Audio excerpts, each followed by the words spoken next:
Sa tanan nimong uwaton kami pagyod. Asa man nimo gibutang ang gikuha nimong mga bulawan. Giingnan ta mo nga, wala na sa ako ang golden bars. Kay nailog sa ako atong mga gorilya. Kung tinuod man galing ng imong sugilanon, ang buot mong pasabot na hinagbuan nimo ang mga unggoy nga gipadala ni Cordapio.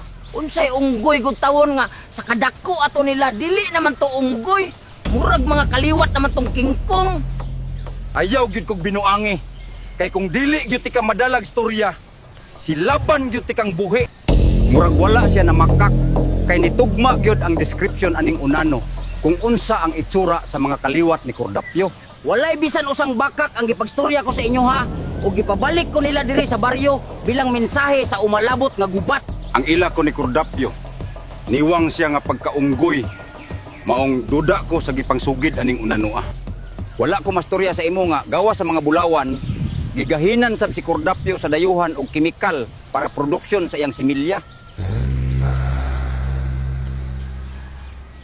Murag dili naman ta kinahanglan mo dayon, Philip.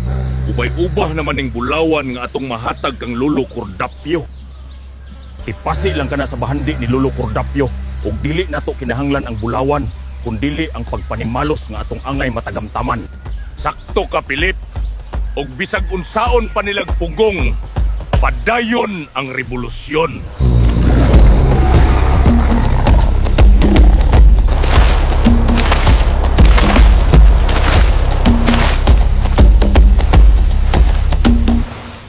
Pipila kalakang na lang gikan sa baryo ang mga gorilya. Maong kung kumpiyansa lang mo paksit yung bilbil ninyo ba? Nasayo tatanan kung unsa atong tumong dire. Proteksyon ug dili gubat. Maong magsugod na kitag alad sa palibot aning baryo.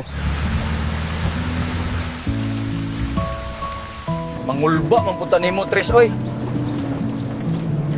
Murag nabag-uhan ko nimo ba unsa man ang imong na-realize? Na-realize lang na ako nga sayop ko. Sayop na kong gibaliwala lang na ko imong feelings para sa ako ah. Tay sa klaruha kuno ko. Unsay pasabot nimong sayop ang gibaliwala nimo ang gibati ko sa imuha? Lisod katuuhan pero oo, samtang nagkuyog ta naka-realize kung ako lang kaugalingon akong gihuna-huna maong mangayo kong pasaylo nimo. Di man ka kinahanglan mangayog pasaylo sa ako Trish. Nasayod man kung ang kasakit parte lamang sa ako ang paghigugma sa imuha. Imposible ning mahitapo pero mutuo ba ka sa ako kung ingnon ti kang naa na pud ko'y gibati para sa imuha? Ayaw intawon kog binuangi Trish. Matay madamag man ta ng imong kalaki oy. Wala ba ka nagkatulog karon ug nagstorya lang sa imong damgo?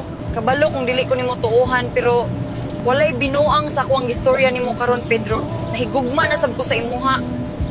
Gibati ko nga para sa imo puhon, moabot ang panahon. Bugat kaning paratsot oy pero lisod man pud i-let go ani kay remembrance man is akong gitahak agi sa akong gugma ni Tricia. Excited na akong makakita nimo bebe ko. Unta ako lang yapon bisan daghang balakid sa tuang paghigugma ay. Pwede bang ihunong usa nimo karyot ang sakyanan? Mangihi lang ko kadali kung okay ra sa imuha.